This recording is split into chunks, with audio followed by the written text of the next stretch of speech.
तो अगर मैदे में दर्द हो या जो मैदे में सोज़श हो या खुराक की नाली में ज़ख़म हो या अगर आप लोगों को या बदहज़मी का मसला हो तो आप लोग इसको यूज़ कर सकते हैं। और इसके साथ आप लोग इसको गैस्ट्रिक अल्सर के लिए आप लोग इस्तेमाल कर सकते हैं। गैस्ट्रिक अल्सर एच पाइलोरी कह सकते हैं।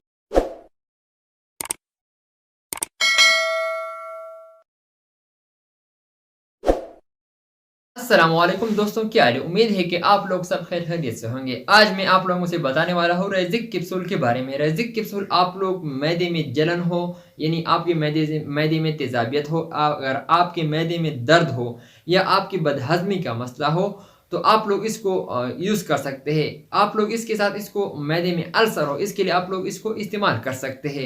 इंशाल्लाह मैं आज आप लोग इसके बारे में बताने वाला हूँ। वीडियो आखिर तक देखिए। लेकिन मैं आप लोगों को तो पता है जब भी मैं वीडियो करता हूँ तो मेडिसिन की यानी हेल्थ के हवाले से करता हूँ।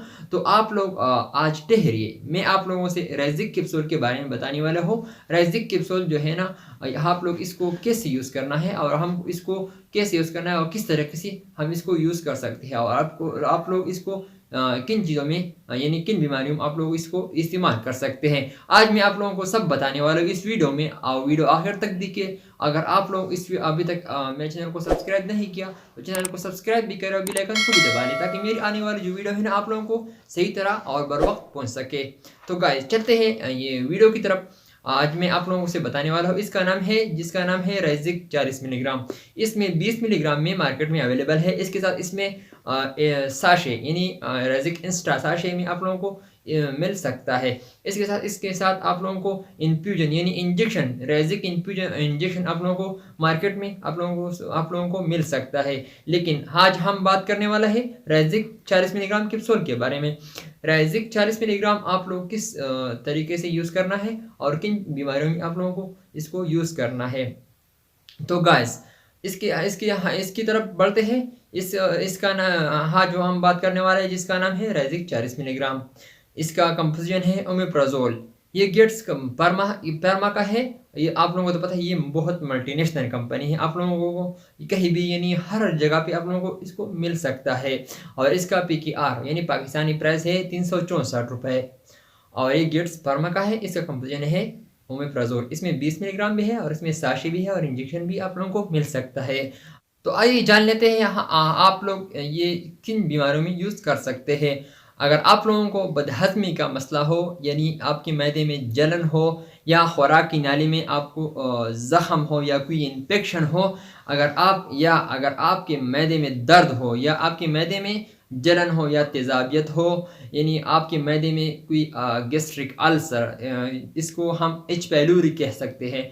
एच पाइलोरी हम किसको कह सकते हैं? एच पाइलोरी वो मैदे में जो बैक्टीरिया वायरस है इसको हम कह सकते हैं। यानी किसी की वजह से इन्फेक्शन या बैक्टीरिया है, इसको हम एच पाइलोरी कह सकते हैं।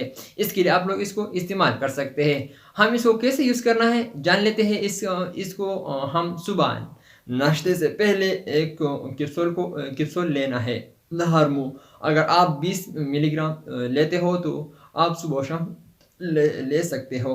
लेकिन अगर आप लोग 40 मिलीग्राम यूज़ करते हो तो आप लोग दिन में एक मरतबा सुबह नाश्ते से पहले आप लोग एक गोली इस्तेमाल कर सकते हैं। अगर हम इसकी साइड इफ़ेक्ट की बात करें तो हम इसको जब भी यूज़ करते हो तो जिन लोगों को ये भी हो सकता है या डायरी भी आप लोगों को हो सकता है, आप लोगों को जो डिप्रेशन भी आप लोगों को हो सकता है और इसके साथ पेट में दर्द भी हो सकता है। को जब भी ये मसला हो तो आप डॉक्टर के मशवरे के मुताबिक यूज़ करें। अगर आप लोगों को इस रेज़िक कैप्सूल की वजह से आप लोगों को यानी पेट में दर्द हो या आप लोगों को डायरिया हो या आप लोगों को हेडेक हो या पेट में दर्द हो, हेडेक हो, तो आप लोग डॉक्टर के मशवरे के मुताबिक इसको यूज़ करें।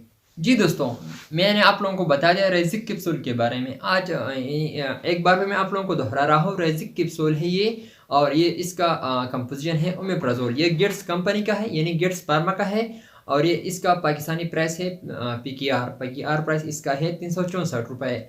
ये गेट्स कंपनी का है और इसमें 20 मिलीग्राम आप लोगों को मिल सकता है मार्केट में। और इसमें इंजेक्शन भी आप लोगों को मिल सकता है और साशे भी आप लोगों को मिल सकता है। आइए जान लेते हैं इसकी हम किन बीमारियों में यूज़ कर सकते हैं।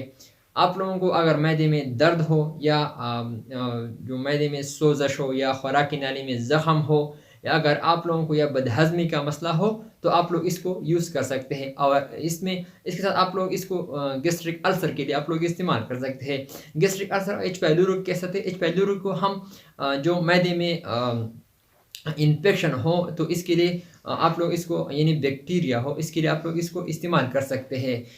और इसके साथ हम इसके साइड इफ़ेक्ट की बात करें तो हम इसको जो आप लोगों को डायरिया भी हो सकता है, हेडेक भी हो सकता है, पेट में दर्द भी आप लोगों को हो सकता है। अगर आप लोगों को ये बीमारी हो तो आप लोग इसको डॉक्टर के मशवरे के मुताबिक इसको यूज़ करें। अगर और हम इसकी यानी प्रेगनेंसी की यानी जिन लोगों को बाज़ औक़ात ये सवाल भी बनता है कि आप लोग अगर जिन वुमेन जो प्रेग्नेंट है ये भी इसके ज़हन में ये सवाल भी होता है कि ये हम इसको यूज़ कर सकते हैं या नहीं। तो आप लोग इसको प्रेग्नेंट वुमेन के लिए आप लोग बिल्कुल यूज़ कर सकते हैं। ये प्रेगनेंसी में बिल्कुल सेफ़ है। आप लोग इसको यूज़ कर सकते हैं। लेकिन ज़रूरी बात ये है कि अगर आप लोग डॉक्टर से मशवरे के मुताबिक यूज़ करें तो हमारे लिए और आपके लिए बहुत अच्छा होगा। सो गाइज़ ये था आज का मेरा वीडियो। उम्मीद है कि आप लोगों को ये बहुत पसंद आई हो। अगर पसंद आई हो तो इस वीडियो को लाइक भी करें, कमेंट्स भी करें और मुझे हौसला अफ़ज़ाई हो जाए कि आप लोग ने कमेंट्स किया या लाइक किया तो हाँ, हमारे लिए बहुत खुशी की बात होगी। और जिन लोगों ने अभी तक हमारे चैनल को सब्सक्राइब नहीं किया तो चैनल को सब्सक्राइब भी करें और बेल आइकन को भी दबा लें ताकि मेरी आने वाली जो वीडियो है ना आप लोगों को सही तरह से यानी पहुंच सके। मैंने आप लोगों को इसके बारे में बता दिया रिज़्क़ कैप्सूल के बारे में। इंशाल्लाह नेक्स्ट वीडियो में फिर हाजिर होंगे। आप लोग जहाँ भी रहे खुश रहे और आप लोगों को अल्लाह आप लोगों को सेहत दे। जिन लोगों को बीमारी हो मैं दुआ करता हूँ उन लोगों के लिए अल्लाह आपको उन लोगों को जल्द से जल्द सेहतयाब कर दे। तो इंशाल्लाह नेक्स्ट वीडियो में फिर हाजिर होंगे। आप लोग जहाँ भी रहे खुश रहे। So thank you for watching.